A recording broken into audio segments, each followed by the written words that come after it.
I do want to finish in terms of the question of online crime, because over the years, I've had to deal with some of the online crime, because in the past I used to be one that used to think, well, don't respond. Don't feed the trolls is often the line that I hear now when I'm on Twitter or on Facebook and social media. People say, well, it's just words. Doesn't really matter. But that's how it starts, because out of those hundreds of thousands, there will be a small group of individuals who will then feel that there is a green light to go on and to carry out attacks, whether it be on a personal basis, a physical basis, a verbal basis. And this is what I say to people who say, when they say just ignore it. I wouldn't let some thug into my house to stand in front of me and give me racial abuse. I wouldn't accept somebody to go into a workplace and stand in front of a woman and give her sexual threats and threaten to rape her and threaten to kill her. No individual has a right to invade your personal privacy when you could be sitting with your children and you switch on your phone and you see this bile and absolute hatred.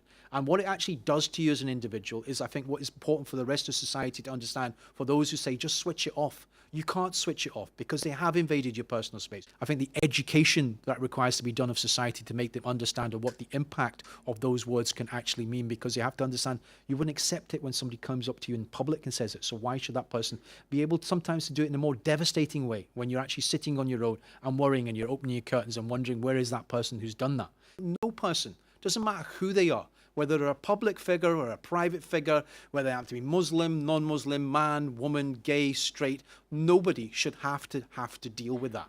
And it should be called out each and every time, and it shouldn't be left to the individuals to have to deal with it. It should be left to other people out there to provide them support. It's no different to if somebody in your workplace came up and started shouting racial abuse at somebody, sexist abuse at somebody. You would be expected as a colleague to stand in and step up. And I would say the same has to apply to this online abuse, because it is out of control and the legislation does need to be updated.